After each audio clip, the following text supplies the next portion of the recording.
Hey, what's up, guys? Welcome to the Bible Study Minute. Today we're taking a look at Mark chapter 16. And in this chapter, we're given Mark's account of the resurrection and what happens after that. So we see some of the women who follow Jesus going to his tomb on the third day and find that he's no longer there. And they're kind of terrified and astonished at all this. And they're told to go tell the disciples and Peter that Jesus is going to meet them in Galilee. And of course, they run off, and then we're given the rest of the account. And we see Jesus appearing to a few other people, him appearing to the women, like Mary Magdalene specifically, a few other disciples, before appearing to the 11. And what we see is that the 11 don't believe the report of Mary or the other disciples.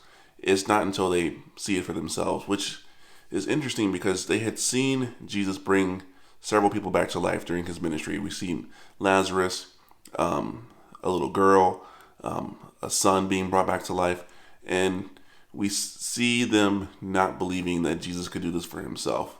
And until they could see it with their own eyes, they weren't going to believe.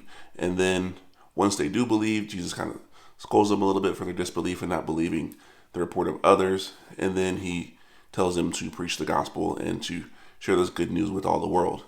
And for us, the takeaway is really just looking at the disciples and their response.